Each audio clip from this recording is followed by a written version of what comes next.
The world is saved.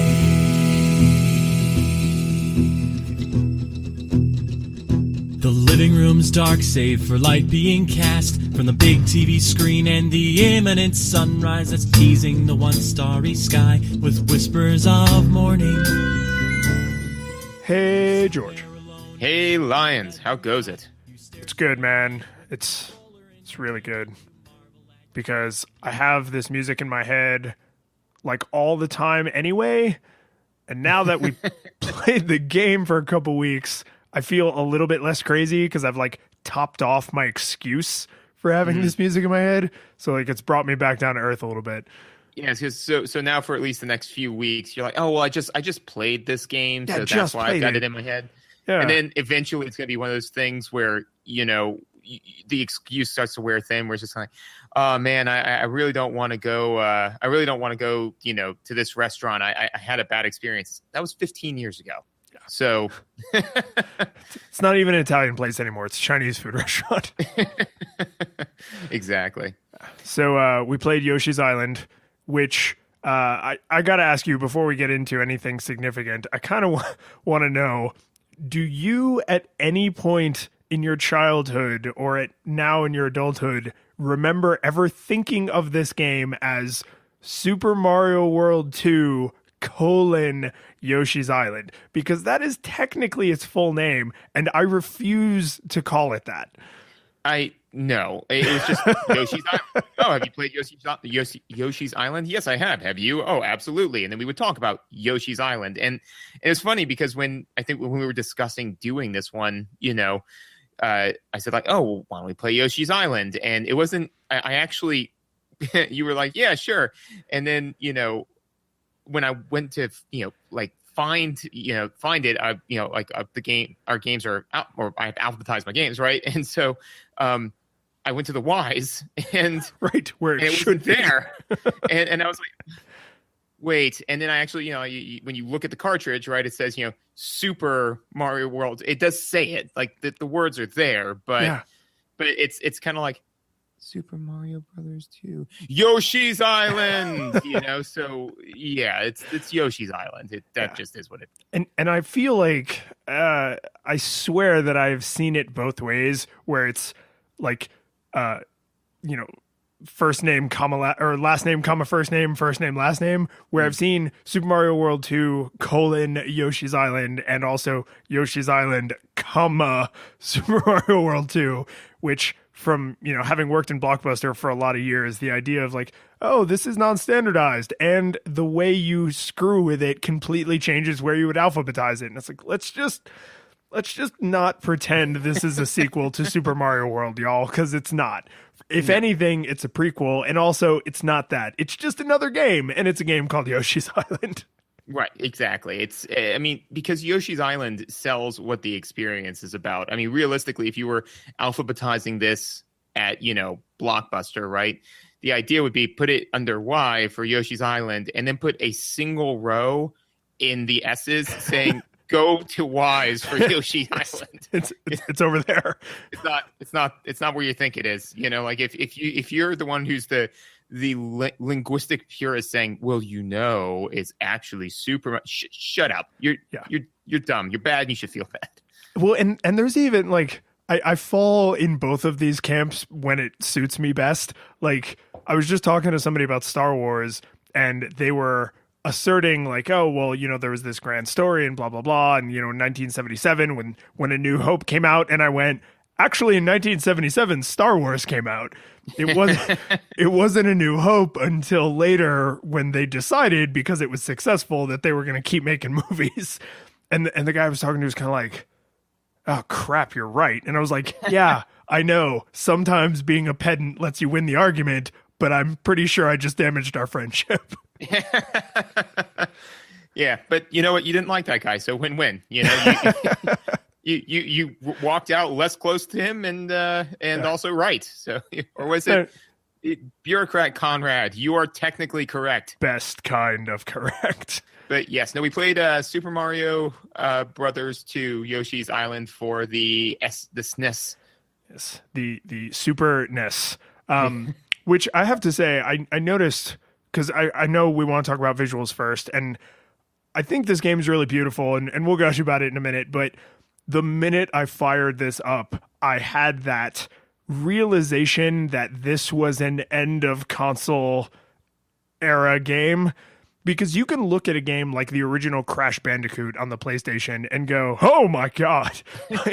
Like video games used to look like that. And then you look at a game like Final Fantasy IX or Final Fantasy VIII that came out like way closer to the end of, or Final Fantasy Tactics, like that came out way closer to the end of the PS1's life cycle. And you're like, yeah, PlayStation 1 games looked awesome.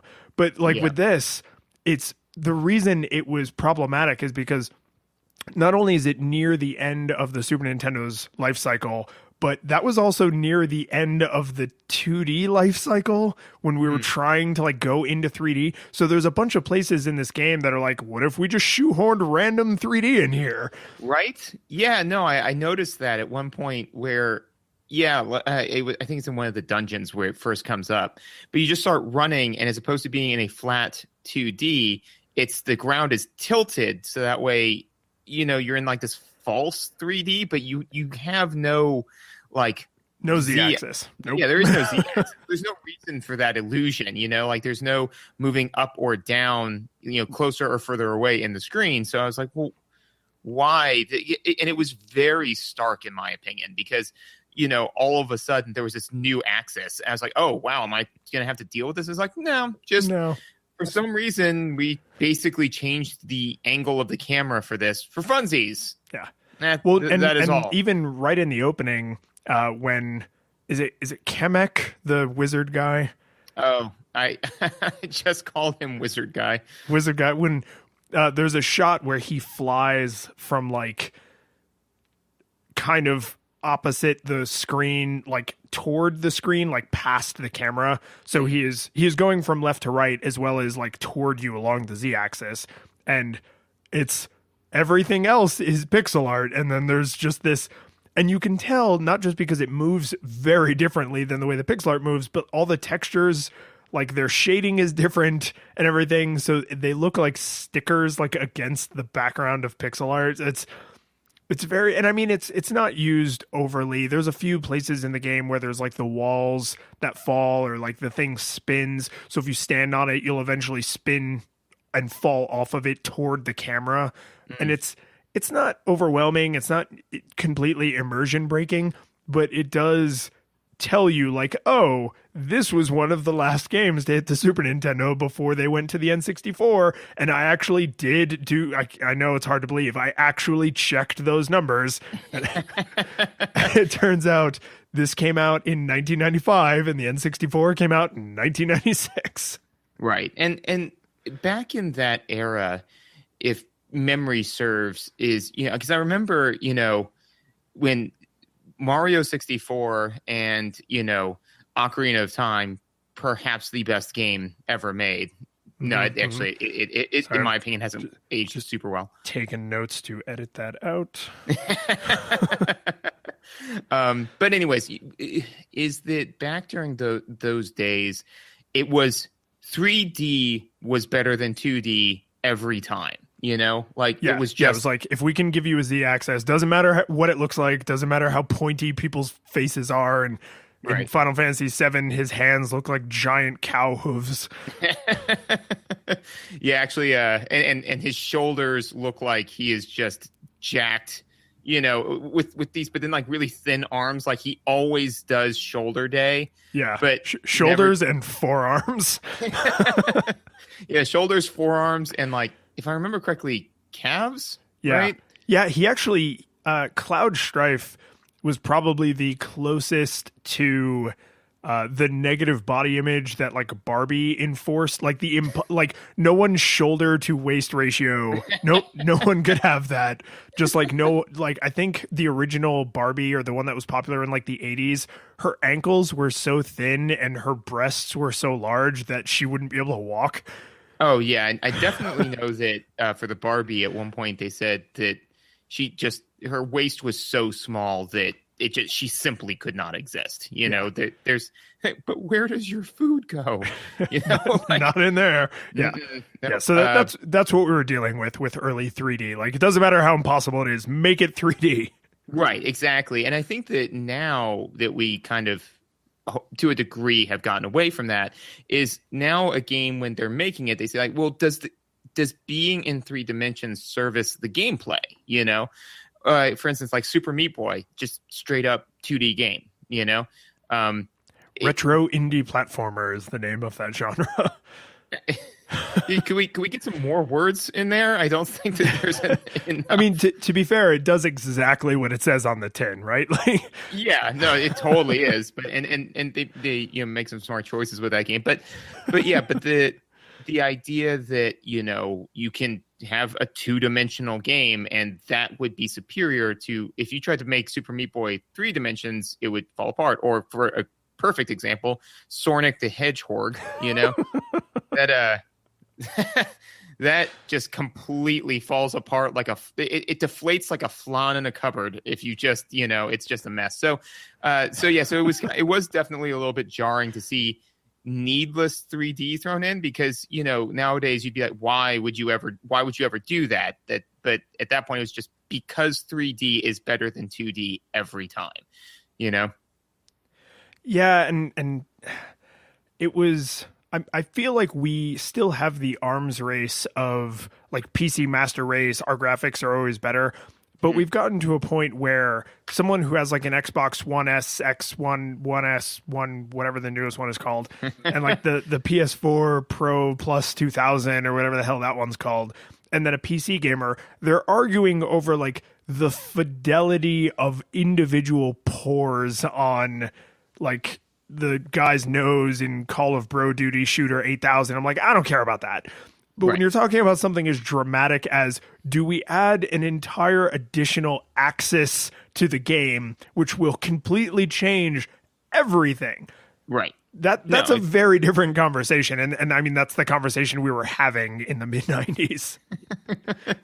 I mean, and the interesting thing, I think, to kind of, I just thought of it, but that would put it into perspective. Is it's like, oh, well, playing a 3-dimensional game, it can't be that hard, right? To create, just that you make it 3D, it was 2D, make it 3D. It's like, okay, well, let's take that logic to its clear conclusion. Let's make a 4-dimensional game where you have to play it as you have already played it and will already play it. Like you have to be aware of both realities, and then those realities impact your existing point in time. It's like, what? That sounds insane. Exactly. Adding dimensions all willy-nilly can get out of hand. Part of me wants to refute that all dimensions would be like a linear growth curve. So like adding time is the same complexity as adding a z-axis. Yeah, part of me wants to be like, no, obviously that's hyperbolic. But no, I like the idea of, well, the 5th dimension is just 1 degree harder than adding time as a dimension. Yeah, now all you have to do is just remember to keep track of all other alternate realities in which you are playing this game and how they can impact your existing reality. It's like, hey, man, let's keep it going. Just throw in a 6th. It's a fire sale on dimensions. All dimensions must go. You sound like the professor explaining how the Planet Express ship flies to his clone. Yeah, you just move the universe around it. It's easy. But aside from the occasional times when they just threw in 3D for funsies, the visuals are just stunning.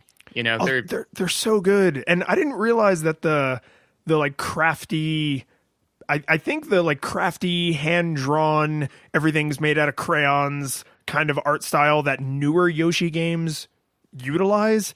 I think this may be the game that started in, because Yoshi had some Nintendo games, but they were all like dumb puzzle games.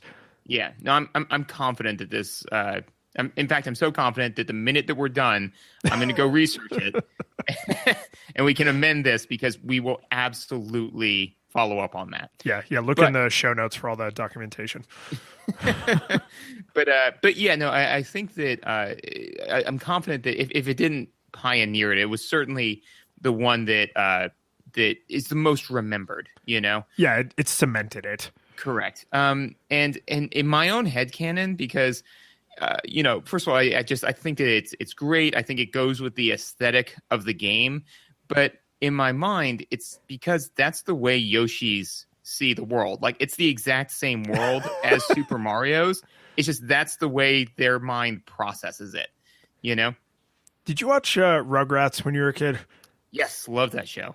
Okay. Do you remember that occasionally there would be like them telling stories to one another about a thing that happened, and then it would be in this like super baby crayon hand-drawn style, and during the credits they would always have to explicitly thank the artists who could do good art but that looked like it was done by a 4-year-old. and I can't remember like all the ridiculous plots that led to them going into that art style, but that's so like, are Yoshis like, are they simpletons? And so they're seeing the world the way humans would see the world, but it's all like childish? Or is it just that like they have some weird set of sensors? I mean, they do stick their tongues out a lot. Are they like snakes that's like part of how they sense the world? Well, I think that, like, to me, it is just that I think the case could be made for them being simpletons because, you know, at least as far as D&D is concerned, you could easily make a case for them having an int of 3 or less because they don't have a spoken language. Maybe they just don't speak a language you understand, racist. Correct. And in fact, no, I would go so far as to say Yoshis definitely have a spoken language because there are multiple scenes of them in a circle, like doing something. They don't have a written language that we've ever seen, so they must be able to stand in a circle and speak. Well, no, they can stand in a circle and understand each other. My God, maybe they're telepaths. But no, I mean, I think that you could easily make the case that they are probably more akin to like dog intelligence than to. Right. They are very intelligent animals. Right, but still animals, you know. Right. And so, and I would. This is, I think it's monstrous, but let's go with monstrous. So, you know, you could definitely see their view being a little bit more childlike, and then also it'd be very vibrant and colorful because that would kind of be their worldview, is that the world is actually this beautiful, wildly, nicely colored place, because you would have to have that view and mindset in order to consistently follow Mario around with how horribly he abuses the Yoshis. Yeah, well, I would say it might be a combination of them viewing the world that colorfully, like whether it's denial or they're just super happy all the time. And also that the Mario universe is typically known for being colored exclusively by Crayola crayons. So, I mean, if you combine those things, like the world is brighter and more colorful than our world, and right, the Yoshis see everything like turned up to 11, and it's like, oh yeah, it makes perfect sense that everything looks like it's made out of yarn and colored with crayons and made out of, you know, craft paper. Right. Yeah. But yeah, the minute I turned it on, I was thinking about, I was like, well, this takes place in the same universe, so theoretically it should look the same, but it doesn't. And what's a fun headcanon throw with that? It's like, well, we're seeing it through the eyes of the Yoshis. And so then a part of me was just kind of like, for example, in the jungle stage where they're like the monkeys and they throw stuff at you, right? Yeah. Well, there are jungle stages in Super Mario World, right? So to me, that's like the same type of stage. Like those two things would look theoretically the same. It's just that's the difference in the way they see it. So, well, and there's actually a mechanic to lend credence to your belief, which is there's you see them early and then you see them again several worlds later. The big fluffy ball things that like get you high. Oh yeah, no, I totally wanted to talk about those. Yeah, because I mean, this actually speaks a lot to what they were able to do with visuals at this late stage in the Super Nintendo, is like smooth textures become crazy. So like a flat platform gets like wavy, and so your controls are screwed up and the world actually looks screwed up. So like if you just try and stand still, you'll actually like rock kind of side to side on your feet a little bit. But if you're on a small enough platform, you will eventually fall off it, because the platform, I mean, it's supposed to be a simulacrum of your disorientation, but the platform appears to physically also alter in shape. Like the music gets all crazy and stuff. So, I mean, we would only see that if we were seeing the world through the Yoshi's eyes. So I'm going to say headcanon accepted. Sweet. Love it. And yeah, no, I loved, because I remember as a kid, it was like, you know, touch fuzzy, get dizzy is the name of that stage. And this time, the minute I played it, immediately I remembered what they were talking about. The mechanic they were talking about. It's like, he's not dizzy. Yoshi is high as a kite, you know? Yeah, I mean, his eyes get all like bulbous and kind of. I think his eyes stay white, but his little pupil becomes like a little pink or something. I think if I remember correctly, it does the thing where like his pupil becomes like a U, you know? Something. I mean, he is noticeably inebriated. Oh yeah, no, I mean he like in that moment you expect him to say something like, "Hey man, what if Mario and Luigi are the same person?" What? You know, like just something really just, you know, that he wakes up the next morning, he's like, that's not deep. I was just high, you know? But yeah, no, I loved that. Was an interesting mechanic. So this just the mechanic of touching the different boxes that turns you into different things, like the, you know, helicopter or Yeah. Are we going to talk about this right now? Because I have thoughts and feelings. No, let's hold off on the mechanics. But the one of the visuals that they do is so the choo-choo, right? Mm-hmm. When you become the choo-choo, you can just check around as choo-choo, but then there are tracks on the walls, right? Yeah, and that 3D held up a lot better than some of the other 3D. Yes, absolutely, I agree. But then all of a sudden I realized, because I had noticed as I was playing through that sometimes there were these like choo-choo tracks on the walls, right? And I was like, that's kind of like a cool kid thing, you know? And then when I became the choo-choo and was on the walls, it like, that was my eat fuzzy, get dizzy moment of, you know, like all of a sudden it's like, oh my God, there were tracks other places on the walls. Wait, was there a way for me to become a choo-choo back then? Oh my God, I gotta go back and play those levels. Which, I mean, for the one I was thinking of, I'm confident that it was just an aesthetic, you know, choice. But still, it definitely had added a degree of depth to the universe by just literally recycling a visual, you know? Well, I mean, there's a lot of incredibly tight attention to detail. Like, one of the things I made a specific note of, because the second you get into a stage and you see a coin for the first time, your brain is like, those coins don't look right. But you only have to look at it for just an instant more to recognize that it is a Mario coin sized version of the giant Yoshi coins from Super Mario World. So instead of having the straight line up and down in the middle, which is actually based on like very old fashioned Japanese money, they have the little tiny, it's just barely there and they spin. So you have to kind of look for it, but they have the little Yoshi outline. And it's like, oh, if those coins were bigger, they would be the Yoshi coins from Super Mario World. So like, we're on Yoshi's Island, so of course they have Yoshi money, whereas when you go, you know, offshore to Super Mario World, the Yoshi money is only there in very large denominations because they're like rare from a foreign land. And it's like, interesting. Yeah, because I mean there was a time in history when that's what Japanese money was shaped like. They were big, kind of oval shaped gold coins. So I mean, there's like this whole cool little tiny bit of Japanese culture sort of overlaid on or underlaid. I guess it's like the foundation of like how they made this decision. And then there's all these other little clever things, like the foreground sometimes is like flowers that actually go over the action and scroll at a different speed because they're closer to you than what's happening in like the main part of the stage.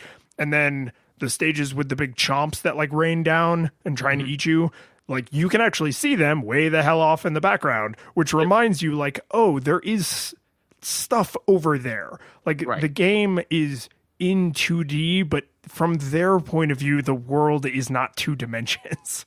Yeah, exactly. And like you said, like, so that I think was some of the faux 3-dimension stuff that actually did hold up pretty well, you know? Especially because if I remember correctly, yeah, like for or a better example, the what you said with the chomps, you know, having that telegraph, right? So you've got something in the background that's like moving, draws your eye to it, and then all of a sudden it jumps out, so that it's not only giving you the player the sense that you are in a larger world than strictly the two dimensions that you're seeing, but they also use it as a way to, you know, mechanically reinforce the idea that like, hey, this chomp, it's It's gonna come get you. Be aware. But yeah, the colors were all very, very bright. It was all very enjoyable. There was one of the visuals though that really stood out to me because it was, I don't know, a little bit more intense than I was expecting. Was in one of the Boo castles, and I don't remember if they reused this, but it was one of the first ones where it's like a little slime dude that's either on the ceiling or on the floor, and then when you get close enough to him, he goes like boom, and he like jumps out at you. Yeah, that was kind of intense, man. Yeah, there's a few of the ghost looking things that are either like jump scary, which I mean I hate. I mean these are kid friendly jump scares, but I just don't like jump scares. So it's like crap jumping out at me. But then there's one of the ghost house visuals that they then reuse in other stages a couple times just haphazardly, where it's the ghost Shy Guys that are up in the ceiling. And they've formed like a human chain to hand explosives quickly to each other and then drop them on you. Yes. And you never, I mean, you kill Shy Guys like they're like it's going out of style. Like there's an all Shy Guy buffet and you are the only person interested in eating there. And so where do these Shy Guy ghosts come from? Because I'm thinking something horrible like normal Shy Guys were placed in that wall and then they just left them there. Or worse. I don't know if this is better or worse, but like, so the mechanic that you're talking about, there's no real way for you to interact with the Shy Guys, right? No, because I don't think you can eat them through the ceiling. So when a Shy Guy, after you eat them, right, and then encapsulate them into a shelled prison and then hurl that prison as hard as you can into something else, inevitably killing or destroying the contents, right? Yeah, everybody dies. That's their purgatory. Like that's where they go when they die. To that little assembly line. That little assembly line. And there's just hundreds upon hundreds about hundreds, and that's all they do is they just pass those bombs around. And a part of me wants to be too on a side note, just kind of be, like OSHA would have a field day with that because, it's just because it's a live explosive, right? And what's going to happen to them? They're dead. Yeah. Well, yeah. And so, but is this like a DBZ abridged or sorry, DBZ abridged, GBZ mechanic where it's like, well, if you die while you're dead, then you super die. Like, can they super die? But no, because I'm just picturing, like a whole line of people handing off a live bomb and somebody just being like, all right, here you go, Jim. We always knew that Jim was a little bit of a screw up. And then he just like grabs it, you think, and oh no, and then boom, They might be like Yoshi seeking missiles that only detonate near. I mean, this isn't true because you see them explode all the time, but I'm trying to come up with a way that this is acceptable. I'm also, so I know you never played the Metal Gear Solid series, but in the fourth one, you walk down like this river of the damned and all these like, there's this one spirit guy who's like harassing you. He's like, you're fat. You didn't do good in math in high school. And he's like yelling at you. And there's all these ghosts like coming up out of the river. And this is where Hideo Kojima is like a brilliant also psychopath because the ghosts that come up out of the river at you are actual enemies you have been killing in the game. And if you make it all the way to that point in the game without killing anyone, there are no ghosts in the river. And I know, right? It's very cool. And I know that this is not true, but it'd be awesome if you got to that first castle and you had killed no Shy Guys. That would be, so there's just no one up there. Yeah, no, that would be fantastic. And the thing that I think can lead credence to this theory of this is Shyguy Purgatory is the reason why the bombs never explode while the Shy Guys are handing them off is because the bombs only activate when they enter the material plane. But when they're in the plane of the damned for Shy Guys, they don't explode. So, which okay, I want to talk about Shy Guys, but I have one last crazy thing I got to ask you about this theory. Is the most effective way for ghosts to kill or otherwise inhibit Yoshi from his quest to man like a small munitions factory. Because doesn't it seem weird that the choice for how the ghost Shy Guys interact with you is by dropping tiny bombs? Yeah, not like, somehow sucking the life out of you or anything like that. Yeah, I mean, even just regular booze just like hurt you by like running into you. Like they're enemies. They do damage. Like, why do the ghost Shy Guys? They're like, hey, can we give bombs to some of the live Shy Guys? No, that'd be crazy dangerous. But there's all these purgatory Shy Guys. Well, okay, so as long as we're being awful, let's just shoulder into it. So what if it's like Dante's Inferno, where there's different levels of deaths for Shy Guys, So like all of those Shy Guys were thieves, and so, or whatever crime, and so adulterers. That's why they're there. Yeah. But if the Shy Guy instead was, not there for thieving or what's one. Virgil had some weird stuff that he thought was worse than other stuff. I remember thinking that even when I read it back in the day, being like, really? Thing A worse than thing B? But anyways. Yeah, it kind of makes you wonder if like some of those were just his personal like grudges. Like, and the 8th level of hell is for Jerry, who stole my sandwich out of the break room fridge, even though my name, Virgil, right there on the front and back of the bag. I know that was my sandwich, Jerry. Fuck you, Jerry. Just like... And yeah, actually, I think that's absolutely true. But yeah, so that's my best thought on. So I like how in this beautiful, colorful story about a dinosaur desperately trying to keep an infant alive, we've already gone to the place of, so Shy Guy Purgatory, obviously. Yeah, I mean, obviously, we didn't put it there. They put it there. But I do actually want to talk about the Shy Guys and visuals specifically, because the Shy Guys and Koopa Troopas are also guilty of this. Like, they are the poster children for palette swaps. Mm-hmm. But that also like you don't feel bad about, like, because there's Shy Guys of different colors and some of them behave differently, but then there's Shy Guys that behave the way other Shy Guys have behaved despite not having that Shy Guys colors. So you don't feel like you're being wronged because the way they behave is like obvious. Like you can see there's the ones that do the little like flip. Mm-hmm. There's ones up on little stilts. There's the ones that carry the like kind of racist like Zulu armor with like it's like the bark shield and like a long spear, and they have like face paint. And but all of those, regardless of the color the Shy Guy is, all behave the way their obvious attack makes them behave. And the ghost Shy Guys have adorable little ghost tails, and they're the only ones that are white. Yep. So maybe maybe that's Shy Guy heaven. Like an attempt for the rest of time, you get to just try and kill Yoshi with bombs. Which it's their Valhalla. Yeah, I was gonna say, which means that's all they ever wanted. It's like all I ever wanted in life was just to throw a bomb at a Yoshi and an infant and just have it explode. That's all I ever wanted, Interesting, but yeah, I think that.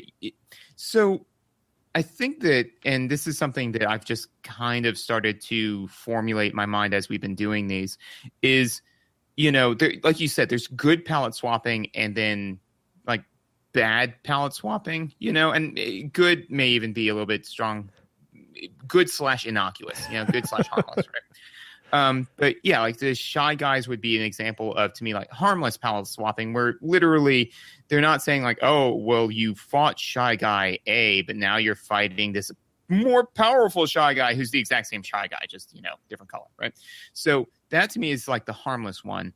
Good palette swapping would the turtles would be an example where the palette swap is telegraphing to you the way they behave. Like the green ones will just walk right off a cliff, whereas the red ones won't, Right. And then bad palette swapping being kind of what I alluded to earlier, where what they're trying to do is extend the game's content by simply, by just palette swapping. So the Shy Guys, in my opinion, you feel like that they've been palette swaps just to kind of lend some variability to the visuals. So you're not staring at like 100 red guys. It's like, oh, some of them are red, some of them are green, some of them are blue, and then it just helps that out. But I would think they would err on the side of bad palette swapping if all of the Shyguy enemies in like stage 1 were all red, and then you got on to like stage 7 and now they're all blue, and it's like, well, they're still Shy Guys, Yeah. But this one does is it's like in this stage they're all the Zulu fighters, and in this stage they're all on stilts, and in this stage this other mechanic difference. So that makes me think even that they still mix up, where like a stage that has them on stilts doesn't only have them on stilts. Sometimes they come flying out of the little tube endlessly so that you have an endless source of, eggs you can make. Sometimes they're just walking around. Like it's a very gentle dance the Shy Guys are doing, where you don't feel like, oh, now there are green ones. Neat. Ooh. Yeah, it's but you definitely notice that there's different colors, which actually makes them feel a little bit more like a realistic part of the world. Because if every single guy on stilts was also wearing red, you'd be like, huh, I know the stilts and their clothing are unrelated, so why are all the ones on stilts wearing red, right? Whereas like sometimes the ones on stilts are wearing green, sometimes the Zulu guy is yellow, and like you get variability in the clothes, which makes the little people that you eat and turn to eggs and then murder feel more like people. Yeah, which is I personally, when I'm binding somebody into a situation that they then have no further control right before I hurl them full speed into a solid object, I want to humanize them as much as possible. Yeah, I think that's important. I also think that the visuals in this are far more violent as an adult. Yeah, right. Like when you like, there's the little round guys. They're not Goombas. They're like little perfect circles, and like you bounce off them. You have to like stomp them, and they pop. Right. Yes. Yeah. You can actually eat those small ones and turn them into eggs, but like if you stomp them, they pop. And one of the mechanics that's significant about that is you can't move during the pop. Like it's like you lose your footing, so you're like shaken for an instant, which can matter depending on what's going on around you. So there's a reason that there's that visual difference, because it actually impacts gameplay. But the pop feels like aggressive, right? Like you jump on them and you crush them into oblivion when they're like solid things like Goombas, or you jump on these guys and they explode and there's like little stars and it's like boom, and you just feel like, as a kid you're like, he popped, and as an adult you're like, oh my god, I'm so sorry for your loss. I'm so sorry, now widowed blob thing. Yeah. You sit on them so hard that you compress them into like energy, and then they just explode. Yeah, no, it's and like when you kill piranha plants, they like wither and die. Yep. Yeah, no, that, and also one of the bosses, I don't know why, kind of hit home for me. It's the one where it's one of the little bloop things, and Kurtlemac, or whatever his name is. That's the kobold god from D&D.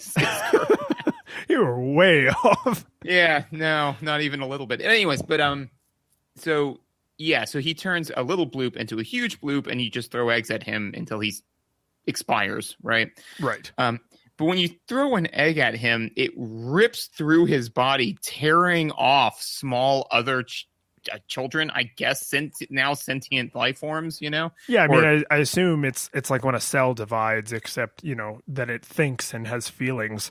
Yeah, exactly. So like that was I was like, dark. But I mean, there's just such a variety of death and damage taking animations. Like the way turtles die is different than the way Goombas die, which is different than the way like Shy Guys die and piranha plants. Like somebody had to sit there and they were like, okay, we're going to design this new enemy. Yeah, that's fine. How will it die? I need to know its exact death animation. And while we're, circling around this, the fact that in order to get your eggs, you have to eat and then encapsulate them, right? That's pretty awful, right? Because you're basically using them as human weapons. I mean, that's certainly a war crime. Just first of all, I am confident that that would be outlawed by the Geneva Convention. But the reason why I'm so sure about that was because I got a little frustrated with one particular enemy in the game and did something that took up more time than I'd like to admit, but I was pretty satisfied with, which was, you know how they're the little mice, right? Yeah. And they'll come in and, you know, at first I was like, a little mouse, whatever. And then I saw it whatever running away. horrible thing you're about to tell me you did to them, I approve of. I hate those mice. I hate them so much. No, they're the worst, right? So what I did was I went in and ate a whole bunch of the mice, right? And because, okay, so in my mind, I asked the question, well, why are they stealing the eggs, right? They're probably stealing them for food, you know, because they're eggs, right? So they probably like steal the egg, bring it back, and then crack it open with their little cabal of family or whatever, and eat the egg, right? Cabal was the first word you went for. Yeah, their crucible of. Yeah, so they go back to their little enclave, right, and then of rats and eat the eggs. So the first time they stole from me, I was like, I felt like a mob don, you know, saying like you stole from me. No, I need to make an example of you. So I went in and it was like kind of, you know, like there was an upper area and then a lower area. So I went into the upper area and just egged as many of the rodents as I could. And then I went to the lower level and let all of the rodents steal my eggs. I made them eat their friends. I absolutely approve of this war crime. And so, like, you know, mechanically, you could be like, well, you obviously lost out. You lost all of your eggs. It's like, no, I'm pretty sure that they lost out when they cracked that egg open. When Phil, you know. Yeah. So, no, but you lost all your eggs. I didn't lose anything. They lost something. I lost an egg. They lost their humanity. But anyway, so that was my little dip into darkness when I realized they were taking my eggs from me. So the last thing I want to say about visuals, just in general, is, and I feel like any game that's stage based, we eventually are likely to either praise or decry this, which is that the variability in mechanics, which we'll get to, but the variability in design of each of the bosses, because every world has two bosses. It's got like the mid boss and then like the main and Bowser Castle boss, I guess. Right. And every single one of them is like unique and interesting looking. And like the sometimes it's just like a bigger version of whatever, but they get over that really fast because the Piranha Plant boss is like the only time you see like spiked vines, and it's like they didn't just make the Piranha Plant bigger, they made it like they supercharged it, right? Like it got the ooze. It's, you know, it's the pro version of the Piranha Plant, like whatever, but it's like it's different and unique. And then like with the frog, it doesn't make the frog bigger, he makes you smaller.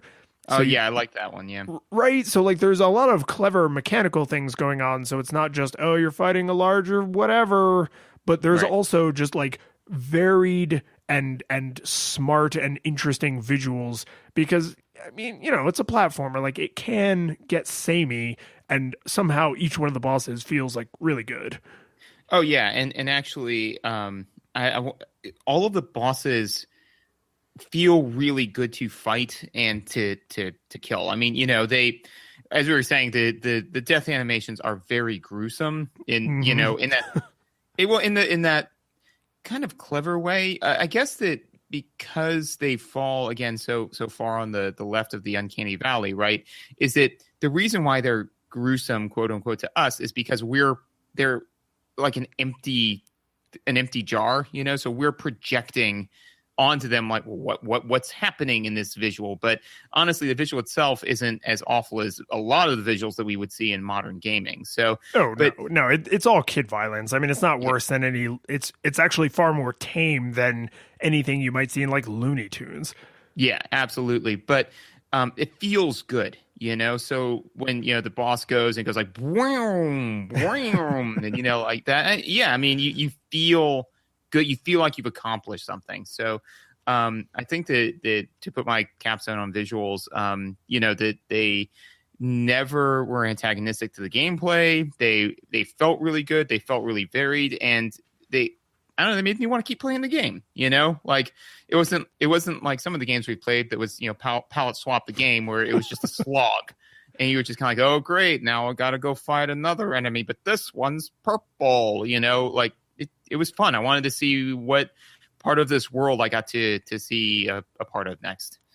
And I think your sound effect is probably as good a segue as any into what the audio is like in the game, because I mean, I know your troglodyte ears have now become like a thing, and you probably didn't even recognize that this game had music, but there was in fact music, and there's a lot of like homages and thematic plays off of Super Mario Brothers and Super Mario World music, and I don't care about any of that. What I care about is that the general, like the default level music that like most of the levels in the game use is the like dun dun dun dun dun dun dun dun dun. Yeah. So that song is both hummable and whistleable.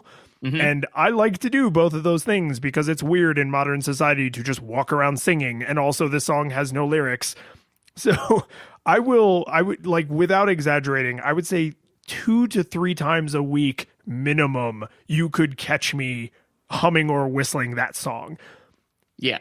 Oh, absolutely. No, I think that, and I think it speaks to the catchiness of these songs that I actually did.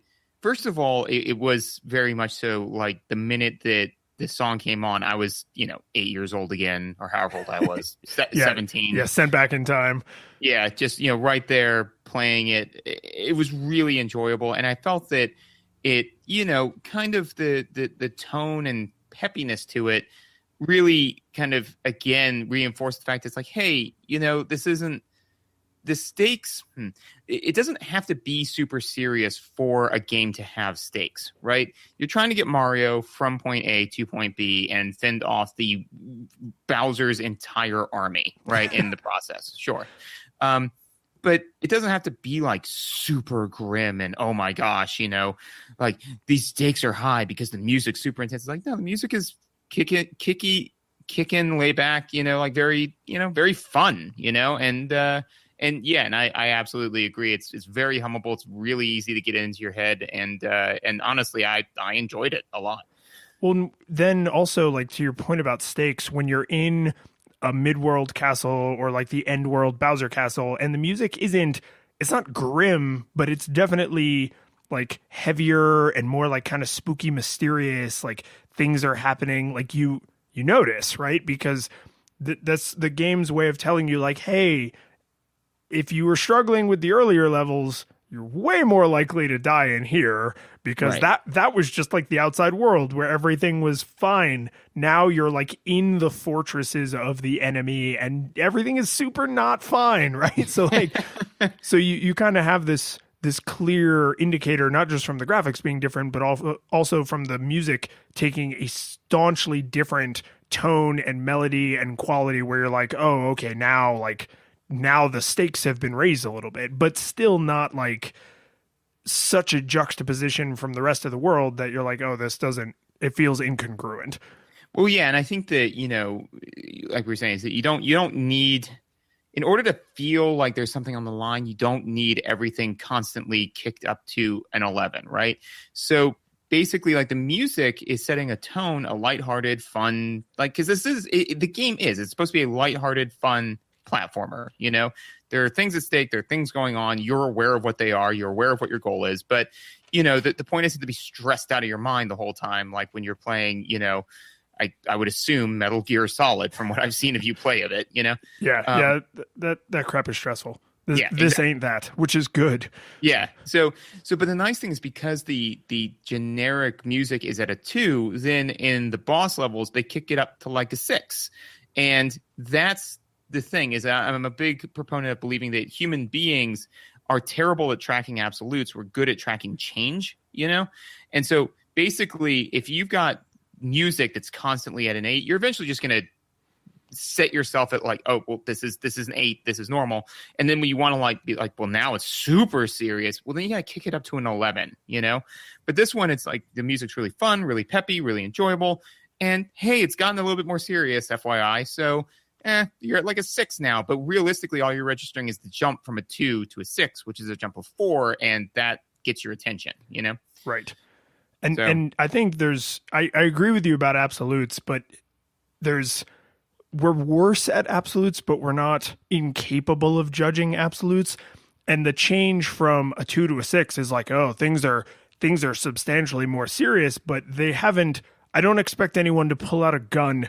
I'm not expecting Pyramid Head from the Silent Hill universe to like come in and brutally murder me, right? Like I still know that I'm somewhere in that middle range in terms of how tense I should be, right? Whereas if it went from a 9 to an 11, then it's like I was already on pins and needles constantly. And even though there's only been a slight change, I'm now very aware that like we've gone off the dial. And it's like, there's a great Dorkly video where if you haven't seen it, you should absolutely check it out. It's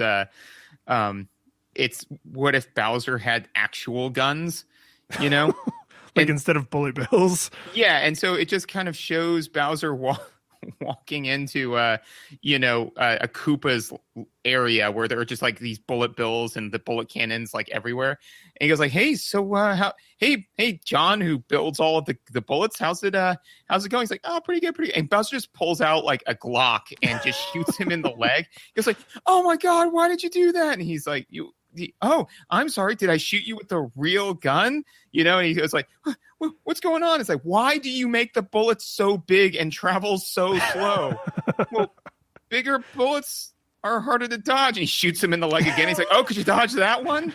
Huh? He's like, well, I just thought it'd be better. He's like, tell that to my seven children. Oh, wait, you can't, can you? So yeah, no, at no point does the tone shift to the point where I think all of a sudden, Fuzzy is going to pull out a knife and start, and shank you. Yeah, exactly. Or no, shiv. Or, wait, crap. Yeah, shank. Shiv. Shiv is the noun, shank is the verb. Which again is important knowledge to have. Make sure that we get our verbiage correct. Yeah, it's important background knowledge to have in the adorable crayon colored universe of Yoshi's Island. Oh my God, you shivved me. No, I shanked you. I'm just picturing Yoshi saying that, to the frog. Anyways, but yeah. So let me ask you if you notice this. When you eat an egg, because the eating, making egg, and throwing egg noises are probably some of the most common sound effects in the entire game. Certainly the action, I would argue that you do the most aside from maybe your hover jump. Yeah. Yeah. But I mean, you might throw 3 or 4 eggs to every time you hover jump. There's lots of regular jumps, just like kind of jump, but oh God, and I hate that.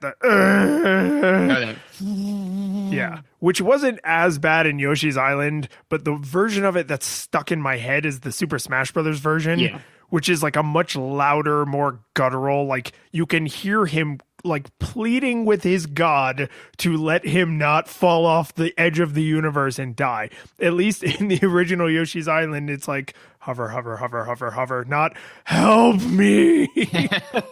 And you see, it's interesting because I have a different thought on that for the Smash Brothers one, because whenever I would hear that sound, I was like, that means that something, a problem that I thought was gone has come back to roost, because I thought that you were gone.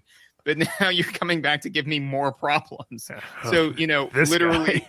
I have it more along the lines of, like when I hear that, I just think about grabbing the Yoshi and going, long live the king, and just throwing him back off the level. So, but yeah, anyways, you were talking about the egg eating sound effect. Yeah, so I haven't gotten the results back from the lab yet, but I have a pretty high level of confidence that the sound it makes when you swallow.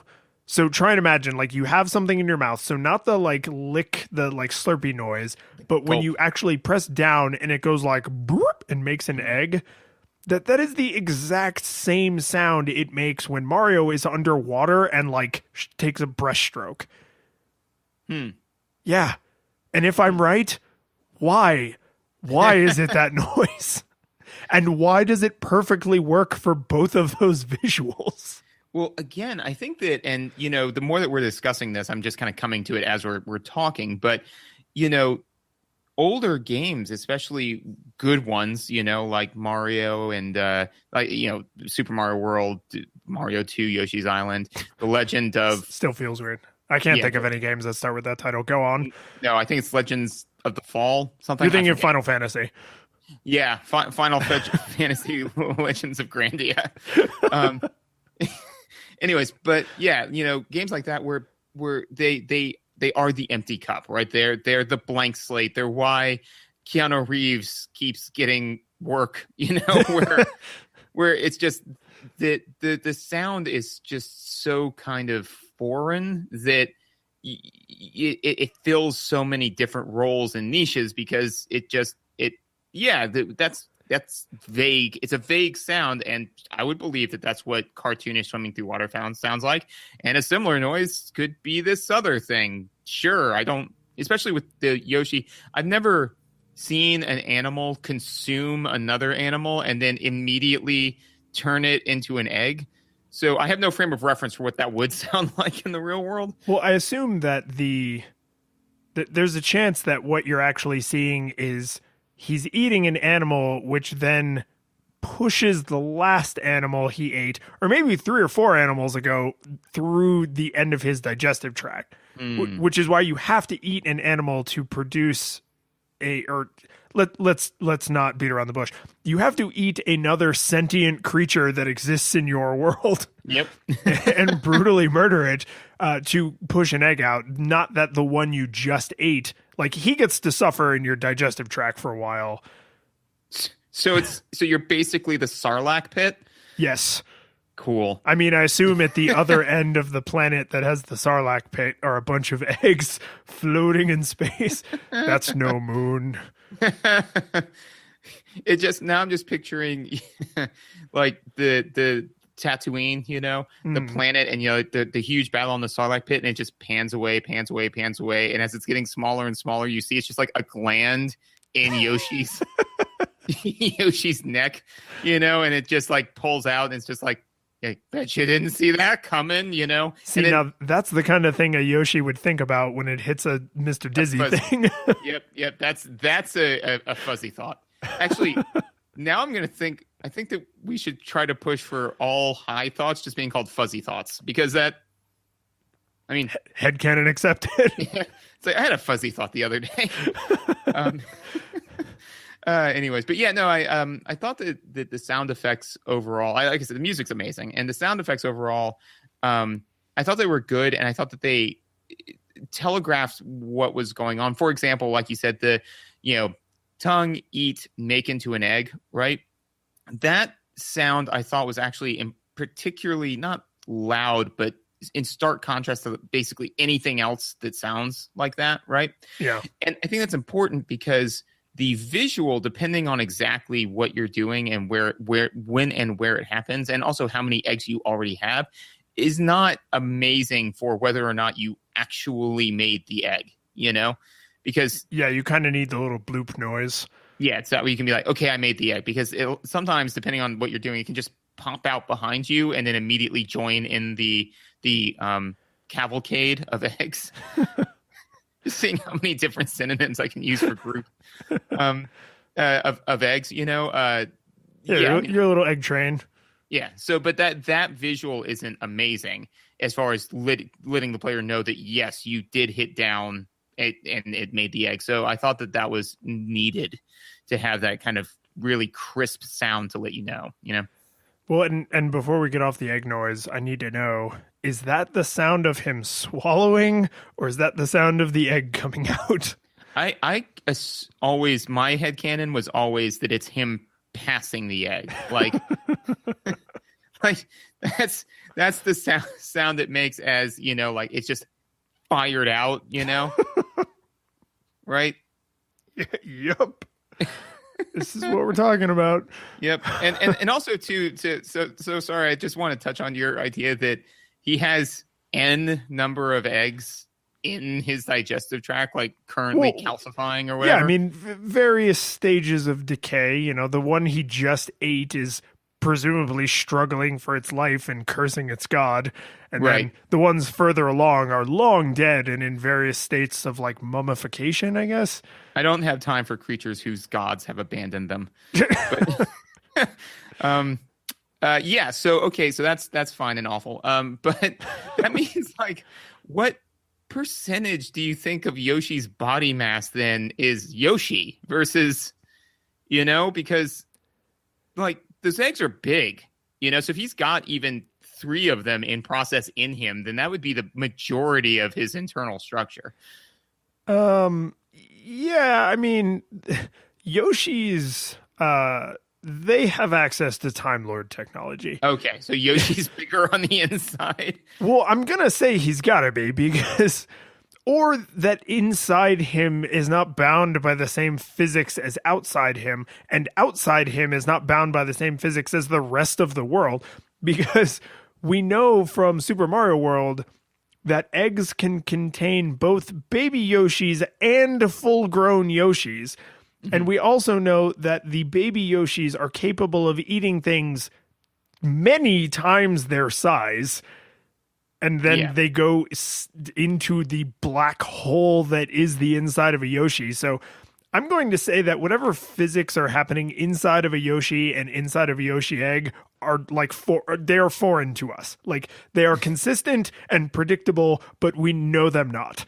So no, I can get on board with that. It's basically like the subspace excuse, where like we just magic basically that the universe moves around the ship. Yeah, exactly. Okay, yeah, no, that's legit. I'm on board with that. But do you have anything else for sound?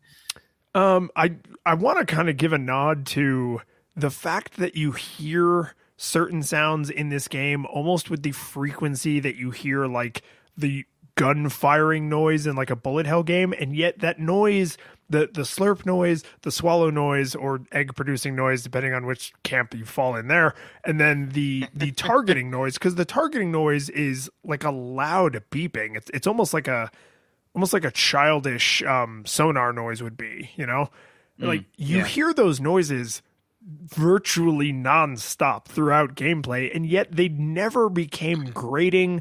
I was never annoyed. I was never like, oh my god, that sound again. Like it's just perfectly acceptable, and that's not nothing. To have a noise that is useful because you are aware of it, like you said, you are listening for that egg being made sound, or like if the tongue noise is interrupted and he makes like the little painful face because it's something you can't eat. Like you are definitely still aware of those sounds. They never just become background noise, and yet somehow they don't become incredibly grating and annoying.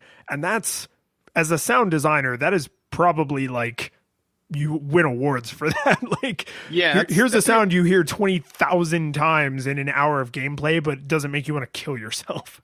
Yeah, that's actually a really good point, and one that I never really thought of is, to hear the same thing over and over and over again. Anybody who has kids knows how very quickly and grating, like, hey, mama, mommy, like that. All of that.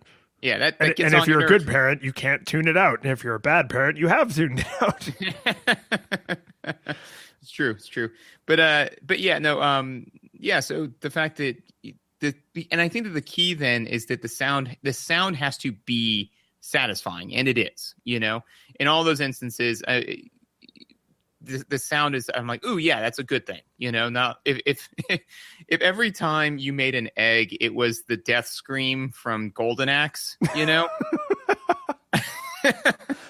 Now I wish I knew how to do ROM hacks, because I would totally go find the ROM for this, find the ROM for that, and then like super collide those things together.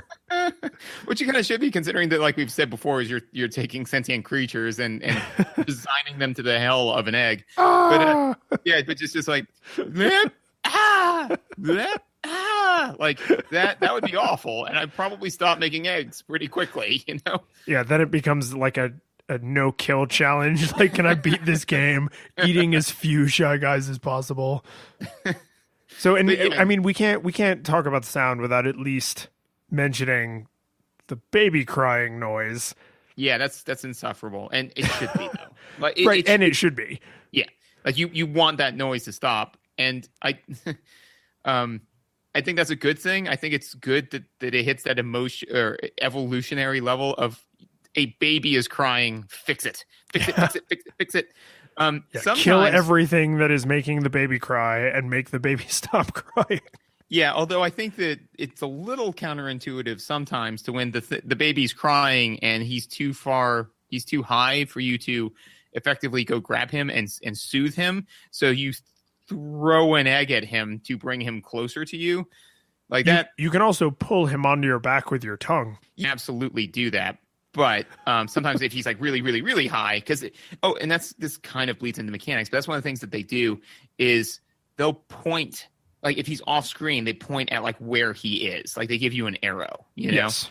So like I would just sometimes just throw eggs at the arrow because I'm like, I can't get to you, you know? So I'm going to pelt you with eggs to bring you closer to me.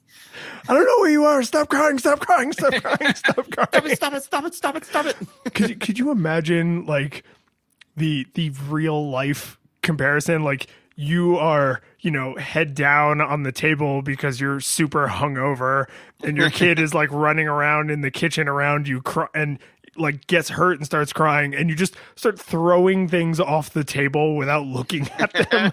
And then when the crying stops, you stop throwing things because that's essentially what happens. Yeah. No. Well, especially because I'm picturing that exact scenario where basically you just hear like crying, and you can't like really see exactly where it is. So you look up and then there's a crosshair that appears in your field of vision because that's totally what happens. And so you've just got the noise in your sights and you're just hurling stuff at it. Yeah, no, I like that. But and I think just like for my own mental sake, and I think this is probably true for you too, but correct me if I'm wrong. Like while I was playing the game, like while the controller is actually in my hand and I'm doing these things, I occasionally had the thought flitter through my head of like, oh, that was kind of violent, or like, oh, that was a little more aggressive than I remembered as a kid. But largely the kid visuals and the kid sound effects and the whole like kind of playful, childish aesthetic of the game, like held up really well as an adult. Like I mean, we're having our fun because we do love to have a laugh. We do, but that we do.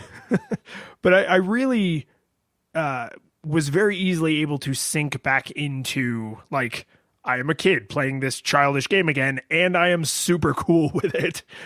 Yeah, no, I definitely think that, when like you said, we joke around like, you stomp on a bad guy and pow, explodes. The music just stopped and we both looked toward the camera and we're like, we've had a lot of fun here today.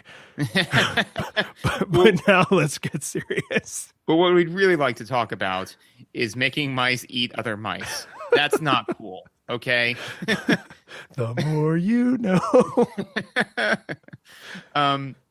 Yeah. So no, but I mean, like that explodey thing. But it's very similar to when Wile E. Coyote would, like you said, get like hit by the bus, and it'd be like bam, pow, and you're just So now as an adult, you're saying like, oh my God, and your brain's immediately walking through, all right, well that bus was moving at approximately 60 miles an hour, having an average mass of blankety blank, so on and so forth. But I mean, honestly, the visual itself is not visceral. It's just you're projecting viscerality upon it. Viscerality, visceralitude, viscerality. Yeah, I like imitude as a suffix. That's also good. But so overall thought all of that was good, enjoyable, and definitely held up. And we've been dipping into controls and mechanics basically since the word go. So controls and mechanics. So one thing that I just want to touch on, because and I mentioned this to you offhand in one of our conversations, but that I did. So when you beat a boss, right, Mario gets a key, right, and that key allows you to open universe to the next world, whatever it is, right? Yeah, they're not totally clear on why that visual happens, but okay. Yeah, exactly. So, and it's innocuous, it's gamey, it's fine, and it's fun, it's enjoyable, whatever. But it's one of the few times that baby Mario specifically interacts with the world. I do not know why, but the minute that like that key appears and Mario holds it up and then the key like pops and then you go on to the next world, I was like, hold the phone, paused it. Right. And the key is about as long as it's about as big as Mario. So got my notes here. Assuming that the average child is 55 centimeters in length and using that as the length of the key. So wait, what age did you draw 55 centimeters from? Infant. Okay. Specifically because Mario was intercepted on his way en route. I mean, he's technically a newborn, but right. Yeah. Let's not split fictional hairs. And I think it said like most newborns are between like 35 and 55 centimeters. And I went with the upper limit because the key I think is actually a little bit bigger than he is, So that's fair. Yeah. So it's just like, that's going to be approximately correct. And so then using those dimensions and approximating the other dimensions of the key based off of that length, multiplying that because it's a golden key, so I assume that the key is made of gold if worst case scenario, other similarly hard material, right? And surely you're going with solid gold. There's no way it's hollow. Yeah. I mean, it's exactly. So assuming all of these things, I calculate that the key's volume is approximately 1,920.83 cubic centimeters, right? So using the density of gold, that gives you a key that weighs about 37.11 kilograms or about 70 pounds. It's actually, I mean, he's a baby, so like that would definitely crush him. Yeah. Oh, yeah. No, because I mean, assuming that he himself weighs probably about 8 pounds, right? And he just hefts it like it's no big deal, right? Like, there's no arm trembling animation. There's not. He's like, I got a key. Bam, door open, gone. So at this point, one question, and this is not even his final form because he does turn into Super Mario at one point and can like run up walls and stuff. So at some point I was just kind of like, does Mario need Yoshi? No. Because that's a strong baby, like a really strong baby, Yeah, I mean, and when you think about the way Mario and Yoshi interact, I mean, the Yoshis are like hanging out. Mario falls from the sky, and then they're like, oh, crap, a baby. Oh, and I mean, because I actually watched the whole opening, and it's like, oh, the baby seems to know where it wants to go. But I don't remember, and I'm certainly not going to check, I don't remember the Yoshis saying, like, and we have some kind of moral obligation to help this baby. It's the baby seems to know where it wants to go, and then for the rest of the game, the Yoshis are slaves to Mario's will. So, I mean, there's definitely, it is not a stretch to say that he is utilizing these Yoshis to accomplish his goals, not because the Yoshis are helping him accomplish his goals. Like, he is, from day one of Mario's life, he has been enslaving Yoshis. And we know that in Super Mario World, when he's an adult, if he needs a Yoshi to die to make that last jump or to get to that bonus area, that Yoshi's life is forfeit. Oh, yes. No, the Yoshis all are living on borrowed time so long as Mario exists. So long as Mario walks the world, no Yoshi is safe. No Yoshi is safe. Their lives are not their own. Like Mario is. So in Super Mario World, when you hit a block that has a full-grown Yoshi egg in it, which is most of them, and it makes the like whoop noise like when he pops out, I always thought that was like the sound of him like either inflating or like saying hello, or the way like a dog might like make a barking or a yapping noise like when it sees its master. I think that is Yoshi for, oh God, he found me. Yeah, because like maybe the reason why they're bubbled in eggs is it's similar to Cell where they revert back to their larval state, so that way they can be in an egg, and then they're smuggled through the underground railroad to like actually get out. And then those question mark blocks are safe houses. Like, oh, there's no Yoshis in here. I don't know what's in here, but it's not a Yoshi. Definitely not a Yoshi. And then all of a sudden it's a Yoshi. And then because the first time you find a Yoshi in the game, he goes, "You saved me," but it's totally a lie, because he's just kind of, it's like, "Oh, thank God you're here. You saved me." He's like, "Please don't hurt me. Please don't hurt me. Please don't hurt me." And actually the sounds that he makes when he first appears, and then the sound that he makes when you get on him, I think is the same sound. Yes, it is. It's the sound of a broken will. It is the sound of enslavement. Dark, man. I don't know. I'm a little tired. Like, maybe I don't know why we keep why we keep going to the dark place in this amazingly uplifting and very enjoyable kids game. I am always fascinated by the hook that sinks itself into our brains during these conversations, and then we seem completely unable to shake. Yeah. We've gone down some roads I never could have planned or predicted, and so far I've been totally cool with it. But one day we're gonna get to like the end of an episode and just be like, there's just no way we can release this, and not necessarily because it'll be something horrible, but it'll just be like we accidentally just proved there's no God, or we accidentally just made like political relations between like China and Taiwan way worse, like because of this like Nintendo soccer game. Like, we can never let this out. So we went in to go talk about Excite Bike, and we ended up proving that there is no God. So anyways, it doesn't Homer do that? He starts off with a flat tax proposal. And then, yes, that's exactly. And then he gives it to Flanders, and Flanders sets it on fire, and then Homer's putting one on every car windshield on the street.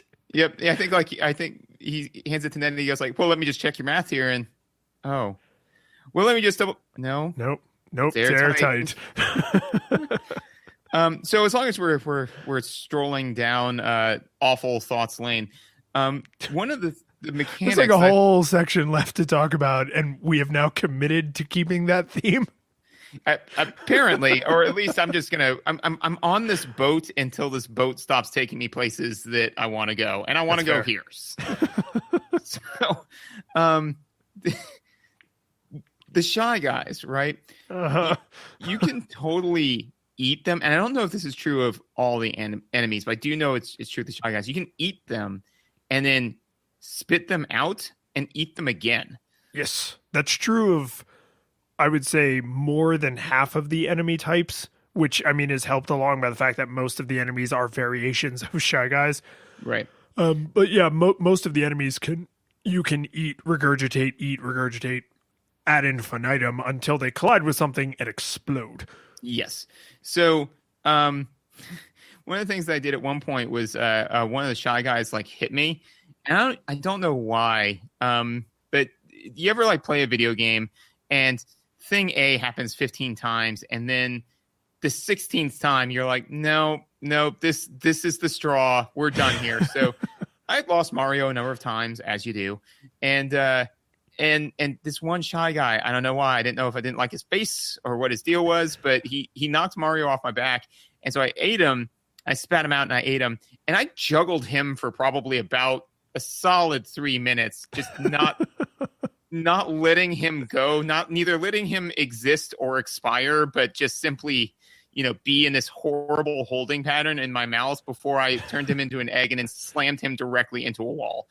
I don't know why I suddenly got so vindictive with this one, but that was the one, but I did think that was an interesting mechanic. And you.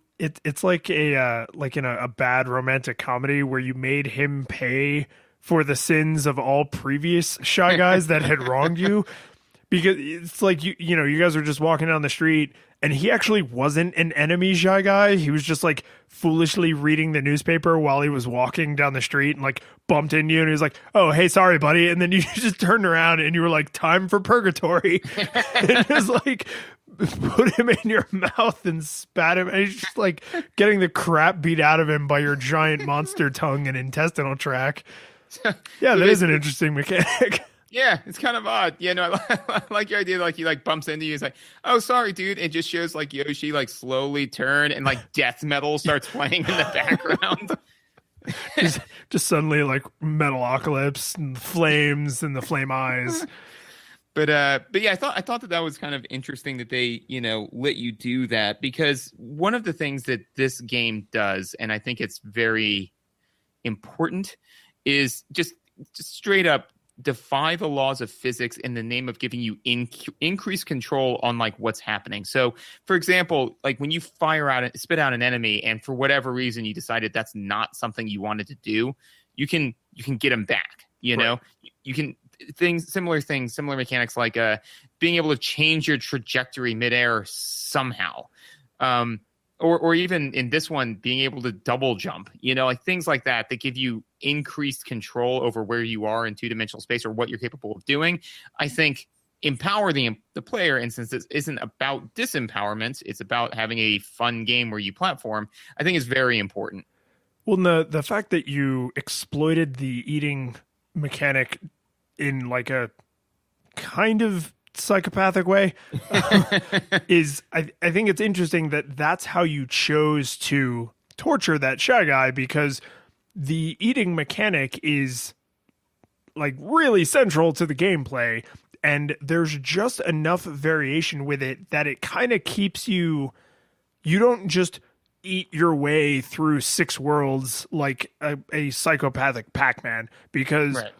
The certain enemy, like the Shyguys, when you spit them out, I think if they don't hit anything, they kind of roll for a while, but not forever, but for a while. So they can eventually become a threat again, but they're not likely to. And since Shyguys are the most common kind of enemy, if you accidentally spit one out and you don't re-eat him, he could become a threat again, but I don't think it's very likely. He'll probably collide with something. Both of those things die, or he falls off a cliff or whatever, and then it's done. Right. But then, like, turtle shells, you cannot turn those, or Koopa Troopa shells, you cannot turn those into eggs. You have to regurgitate them, and they bounce off everything forever until they either hit something and explode or until they fall off the map. So, like, the way you interact with Koopa Troopa shells, even though you're still doing the eating, regurgitating mechanic, is different. And then there's like the monkeys, which if you spit a monkey out, they only bounce like one time and then almost immediately become a threat again. Right. Yeah. So you have to either turn them into an egg or spit them out in such a way that you know they're going to die or stop being a problem. And then you even get a few other little fun variations like the watermelons, which is cool because it gives you like the shotgun, but as long as you have the watermelon in your mouth, you can't eat anything else. So like it mixes up that. And then there's even variations on the watermelon where you can get the ice melon or the fire melon.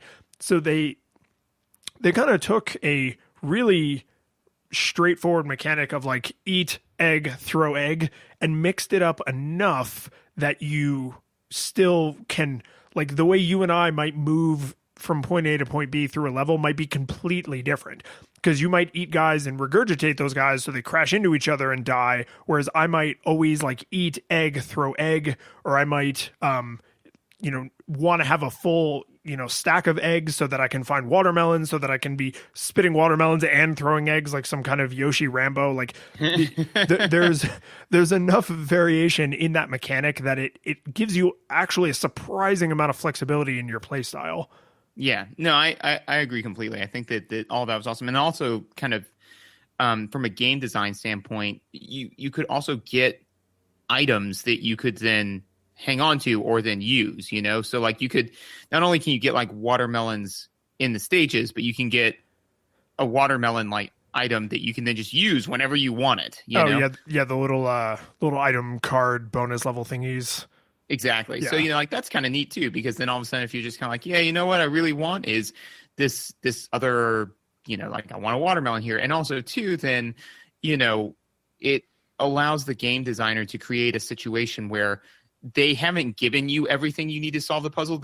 You have to be able to bring in this outside tool to solve it. So you can walk into something and be like, I may not actually have everything that I need, but they're really good at telegraphing what tool you should have, And speaking of that, I was just completely floored, honestly, by the density of this game, Because honestly, about halfway through playing, I realized I'm like, I have to just go from start to finish on each stage. Otherwise, I'm not going to get anywhere, because I took about 3 hours into the game and had just barely gotten through World 1, because and to me, the way I like it is that a lot of games, especially a lot of platformers, do things where, they're like, hey, there's, like maybe a secret area over here or a little offshoot.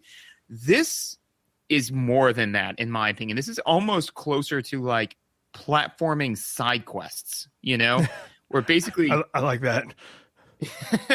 where basically they'll show you like a flower, and then you'll see this bizarre series of things that you're like, you can kind of figure out, all right, well, I would need to do this, and first I need to get here, and it's absolutely workoutable and completely bypassable too, so you can very easily blow through a level in a minute and move on to the next thing, or spend 20 minutes working through each side quest puzzle, which I think is amazing, because it just literally gives you the depth. Like, if you just want to play through the game and beat it, you could probably do that in, I don't know, a few hours, right?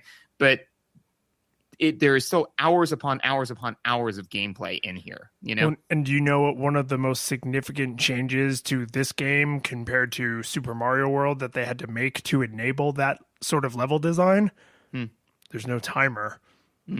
True that. Yeah. So you can, there's 20 secret red coins in every level. And if you look closely, there's actually a tiny little orange shadow on the regular coins. So you can, if you have sharp eyes, actually tell that's a red coin, that's not, right? And since they're usually with other coins, if you look closely, you can pick it out. And there's one other time that the coin has that animation, probably because they had to reuse that animation. It irritates me because those coins are not red coins. But anyway, you can spend all the time you want trying to figure out how to ricochet an egg and make it get the flower, or how to, dig all this ground away to find the little secret question mark cloud, or to, look for all 20 red coins at every level, because you're not on anyone else's time, which is a huge, huge departure from, at this point in history, every other Mario game, right? Like, you can just sit there and stare at the trees if you want, because you're never going to run out of time, which is something like, this is kind of a visual thing, but I saved it until we started talking about mechanics to mention it, is not only is there no timer, but you have no HUD. Yeah. I mean, all of your information is on the pause screen.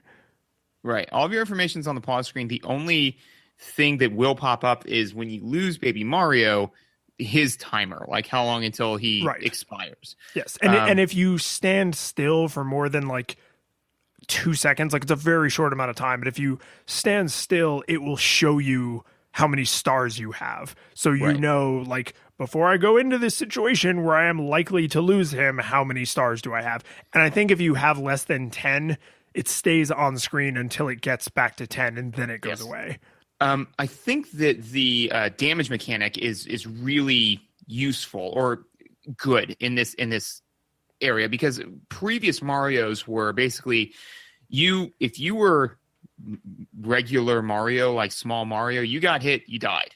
Something touched your hitbox, you're done. And then if you were like Big Mario, Fire Mario, then you lost that ability. And it actually meant that if you were Fire Mario and you got hit by a Koopa Troopa shell, you lost your ability to be Fire Mario, which could be significantly damaging, which means the game designers had to be really careful with exactly how they designed the game, because one hit could completely change the outcome, right? That's not true here. I mean, first of all, I still think they did a great job with every time I got hit, I felt like it was my fault, Yes. Yeah, there's very few places in the game where you're like, come on. Yeah, that was garbage, or what the heck, But that being said, even with that, I felt like I could play it a little bit faster and looser, because, you lose Mario and you've got 10 seconds to get him back. And then the timer does slowly crawl back up to 10. So basically, I knew that I was in trouble if I lost Mario, that was fine. It was if I lost Mario a lot quickly, you know? And that's good because that means I am probably doing something wrong. If I lose Mario, I get him back. I lose Mario, I get him back. I lose. Yeah, no, I'm not doing it right, you know? So yeah, I thought that was very well done. And also, something that you alluded to, the stars, right? So, you know, they do give you the ability to be like, hey, you know, because I didn't really bust myself too hard to get stars because I wasn't really losing Mario a whole lot. But if you do have a tendency to lose Mario, well, they're like, well, here's some extra stuff to help you kind of almost shift the game's mode to a little bit easier, but it's not because you feel like you're doing it, you know? Right.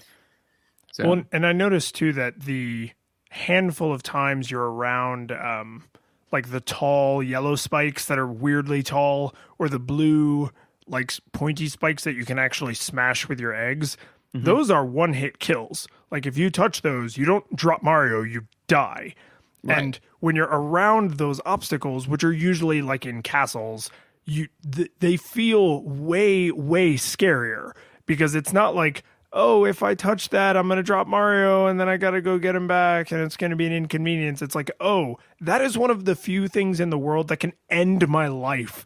Yeah. Because even like if you drop Mario and something hits you, you do like a little spin and then you like flop down and it takes another second or two before you can get up and go get Mario. So like the threat of getting hit is real because you either drop Mario or it delays you getting Mario back. But then when you are around something that actually like makes you lose a life where your little, you know, Yoshi X number counter goes down, like they feel appropriately more scary. You're like, oh crap, it's spikes. Like can't go running through this area like a jackass because if I drop Mario, I can get him back. I actually need to be thoughtful here. Yeah, no, it was definitely very similar to you know, where if somebody said, you know, hey, this will hurt you, and you're like, yeah, but it will also prevent you from regenerating, Logan, and you're like, whoa, wait, you know, like this. You know, like crushing deaths were the same thing, you know, when you died because some big old heavy thing fell on you. And I knew that, but I had kind of forgotten. So the first area where they had, you know, things that could crush you, I was like, yeah, jumping around. It's all good. It's all good. Oh, God, I died. Right. That's not a lose Mario. That's an insta kill, you know?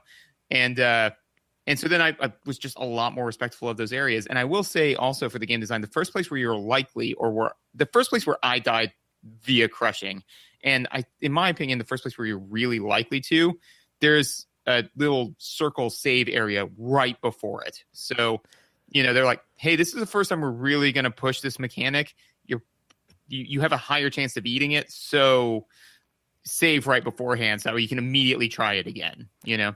Yeah, Nintendo's design, like game and level design, is usually pretty top notch, but their best work is in the Mario series. Like, oh yeah, they usually have an incredibly high success rate of like mechanic, teach you in a safe space, separate mechanic, teach you in a safe space, combine multiple mechanics, and now expect you to, you know, negotiate these platforms and this enemy at the same time, or these two enemies that move differently at the same time, or whatever. And they've, I mean, man, like they're just experts at it. Like they're really, really good at it. And I think like we've probably made this joke before. You've probably heard this joke before about like when Mario Maker came out.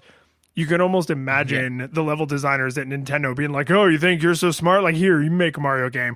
And then there are people who are smart, but I think a lot of people played Mario Maker and they were like, Christ, this is so hard. Yeah. No, I mean, I almost fortunately never had to play Mario Maker because I never had to have that realization of, you know, like just that we stand upon the shoulders of giants and just how deep the rabbit hole goes. But yeah, no, when you actually go back and break it down, most Mario games are a masterclass in game design, you know, and teaching through gameplay. Like you never feel like you're in class. And actually on that note, though, one of the things that is in this game that was also in Super Mario World, and I think like we see it crest around this time, maybe Mario 64, and then kind of fall back down, which is good, is those godforsaken help boxes. I hated those. I hated those for two reasons. This does have a way higher occurrence of help boxes. And I feel like there are times where you are given a help box where, having played this game so many times, it's hard to remember what it was like the first time, where like I would hit a help box and they're like, did you know you can do whatever thing? And I was like, I've been doing that for 2 worlds. Like, where have you been, help box? Like, were people really expected to play up until now without knowing they could do that? Like, come on, this isn't very helpful. Yeah.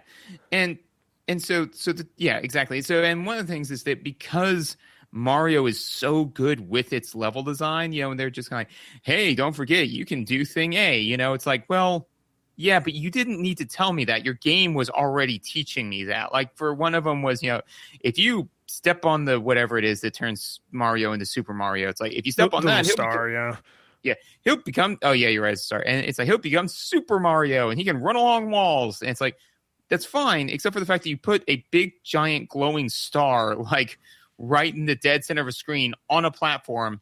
I mean, of course, I'm going to go touch that, and see what that's about. And the part of the level that you have right after where I get the star could only be beaten in a world where I could run up walls. Exactly. It can only be beaten in the world where I can run up walls. And there's no real bad guys around or anything to stop me from immediately running up this wall. It's an incredibly safe space. Yeah. Also giant arrows. The wall is curved in a way that's very unusual and inviting compared to most of the perfectly vertical sheer surfaces. Like, yeah, it really does make you wonder if they put it through playtesting and there was like one guy in the playtesting who was like, I didn't know what to do with this part. And there was like a nervous producer who was like, we got to put in boxes. And all the game designers were like, no, that one guy is not representative of the general population. Yeah. Well, and I to me, I think that the mindset and again, I think that's why we kind of see them start to crest and then fall back out. It's like, well, it's a help box. If they don't need help, they just won't hit the help box. It's like, no, that's not true, because I don't know what the help box is going to tell me. No, it's worse than that. So if you hit a help box at all from any direction and with anything, it activates the help box. And I got stuck. Everything comes to an ass-grinding halt. Yes. Yeah. And I got stuck in a Sisyphusian hell where I got hit by something and dropped Mario. And in trying to recover him, a turtle shell was launched and bounced off the wall and hit the help box, which made it bounce back against the wall and then bounce back and hit the help box. And this happened like 6 times, which took like 24 minutes because everything stops when the help box is open, where I actually had to realize, like, the only way I can stop pushing this boulder up the hill is to eat the boulder.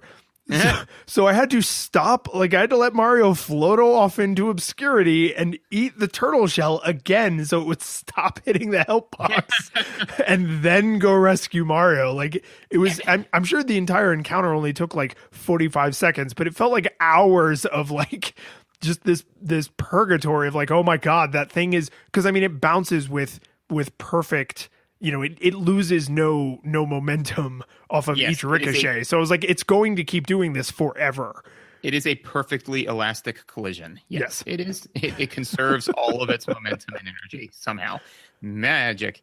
Yeah. No, absolutely. And that you pretty much hit the nail on the head of.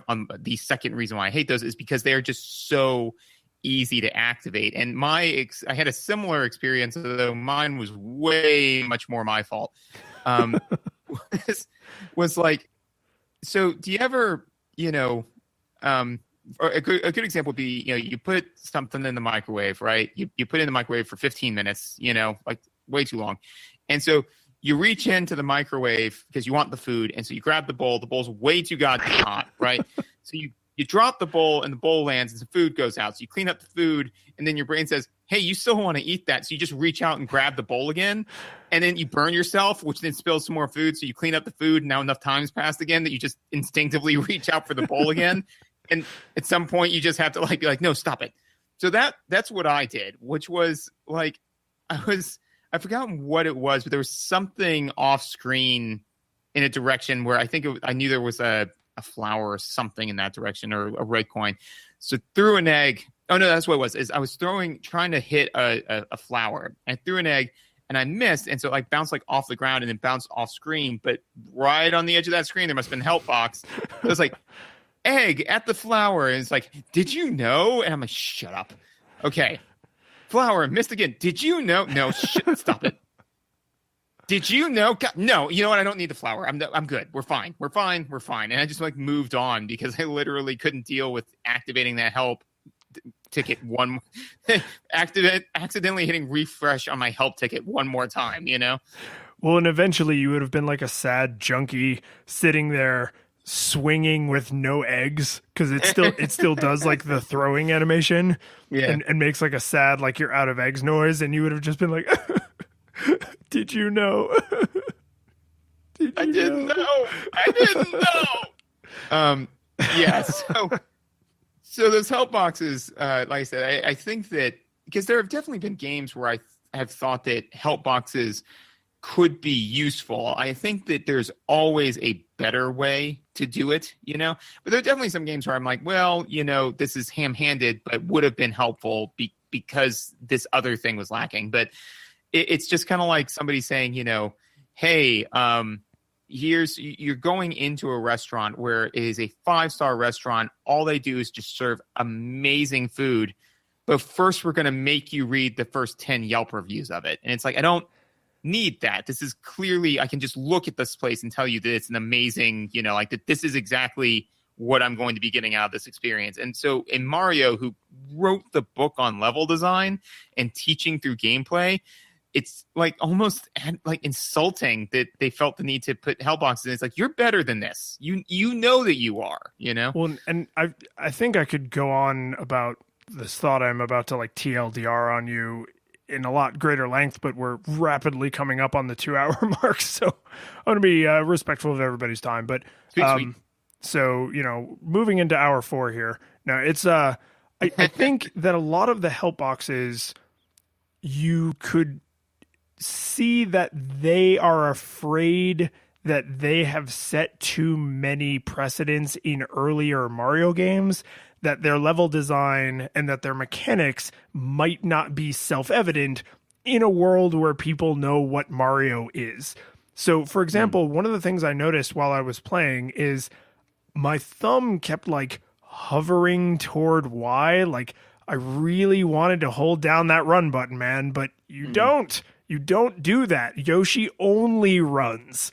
Right. Like, you know, whereas like when you're Super Mario and little baby Super Mario, you do actually have to hold down the run button because Mario can walk or run. Yoshi only runs because his buttons have to do the eating mechanic and the swallowing mechanic and the throwing mechanic and the spitting mechanic and all these other things. And having to make him then also decide between running and walking would be needlessly cumbersome. And if you took Super Mario World 2 : Yoshi's Island and handed it to someone who'd never played before, this is so obviously not a TLDR, by the way. If you took this and handed it to someone who'd never played before, I think the mechanics and the way the universe functions would be largely self-evident because of the level design. But if you take that game knowing full well that you are introducing it to people who have probably played all the other Mario games, it's like, but they're not going to know this thing is different. How will we make it obvious? Let's just literally spell it out for them. Yeah, okay, that sounds pretty safe. And it's like, you guys, you didn't need to do that. Your levels are pretty great. Yeah, exactly. So the big question, which I think we, in general, with most of these episodes, have already answered, did it hold up? Oh, so good, man. And I've replayed this many times as an adult, and so when we decided we were going to play this one, I was like, well, now I don't need to like play a game because I'll just play this anyway. Yeah. Oh yeah, no, absolutely. I'm in the same boat. I've picked this one up a couple of times since I was young, and it's just so delightful. It just absolutely holds up. The sound is delicious. The visuals are amazing. The gameplay is enjoyable. And I think it's, like we said, like it's a very relaxed experience. It's definitely a game where you can just pick this up, play it, and be less stressed by the time you're done. You know, just like, it's just great. Yeah, they really spread the difficulty out across through your platforming side quests, where the levels do get harder, but I don't feel like they get harder with the same difficulty curve as like the original Super Mario World or most other Mario games. It's that the levels get harder on like a linear track, and the ability to get all of the side quest crap gets harder on like an exponential track. So by the time you reach the end of the game, you're like, yeah, I'm better than I was at the start because I learned how to do these things and I can navigate these more difficult obstacles through trial and error and experimentation. But to be good enough to like 100% every level is orders of magnitude more difficult than just beating the game. Most of the bosses are like fairly trivial. Most of the levels are fairly consistent in their difficulty curve, but if you want to get all 20 red coins in like World 6 compared to World 1, you got to go out of your way. You got to backtrack. You got to find secret things. Whereas in World 1, you'll just like trip over them. Yeah, you'll just kind of trip, fall, and possibly 100 or at least over 90% it. Yeah, no, the game's amazing. It holds up very well. The only game I could think of that I would like just plug in and play more regularly than this one is another one that has a green themed protagonist. G.I. Joe is a great game. Oh man, I thought for sure you were going to say Yoshi's Cookie. We should play Yoshi's Cookie because that has a green protagonist, and I know you love green protagonists. I do. That I do. The curtain falls. The music plays. The credits roll, then it all fades to black. And you're left by yourself. The fanfare is gone. There's no player two there by your side to share victories won. But as you slowly progress down the hall to your bed, a few great events leak back into your head from the time that you spent traversing the land, battling evil, fighting the darkness, just sword in hand. Your memories creep in with the edge of a smile.